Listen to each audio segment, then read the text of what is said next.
Assalamualaikum dan salam sejahtera. Selamat datang ke dalam channel ini. Sebelum mula, sila tekan subscribe dan aktifkan butang loceng agar anda sentiasa mendapat info terbaru dan panas daripada channel ini. Terima kasih.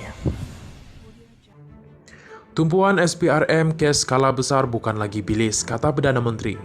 Berita penuh. Perdana Menteri Anwar Ibrahim berkata, sasaran utama SPRM ketika ini adalah kepada kes berskala besar bagi menyelamatkan wang rakyat dan tidak lagi hanya kepada kes kecil.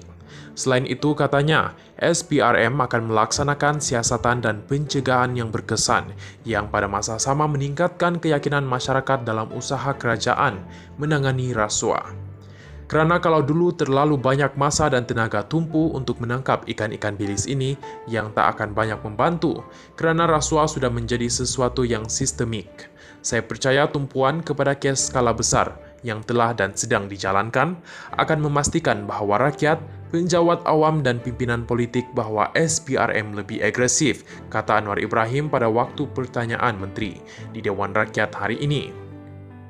Anwar berkata demikian ketika menjawab soalan Lu Sufui, GRS Tawau, mengenai strategi penambahbaikan untuk memastikan penyiasatan kes rasuah mendatangkan impak yang nyata.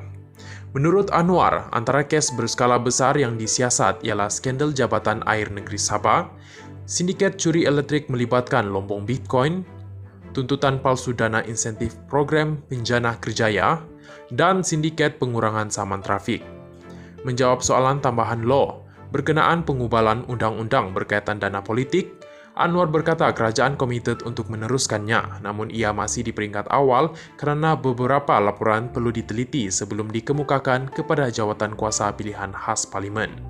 Sementara itu, semasa menjawab soalan tambahan Mas Emiriati Samsudin, PN Masjid Tanah, berhubung komitmen kerajaan dalam meminda peruntukan berkaitan pelindungan pemberi maklumat yang harus dilaksanakan segera seperti di Syur Kumpulan Rentas Parti Parlimen Malaysia, KRPPM, Integriti, Governance dan Anti Rasuah. Sebelum ini, Perdana Menteri berkata, kerajaan sedang meneliti peruntukan undang-undang berkaitan. Menurut Anwar, ini bagi memperketat pelindungan terhadap pemberi maklumat yang melaporkan mengenai rasuah dan kesalahan tata kelola. Katanya perkara itu merupakan antara fokus utama kerana terdapat ramai pemberi maklumat termasuk penjawat awam berasa tidak selamat untuk melaporkan kes-kes berkenaan kerana terdapat tekanan. Cuma ada pandangan daripada pihak perundangan yang menyatakan ini bukan memberi laluan kepada mana-mana pihak untuk membuat tuduhan palsu ataupun fitnah. Jadi, dibedakan dengan usaha memberikan fakta dan saya setuju dengan gesaan dan ini akan kita bentangkan selewat-lewatnya harap dalam sesi parlimen akan datang, kata Anwar Ibrahim.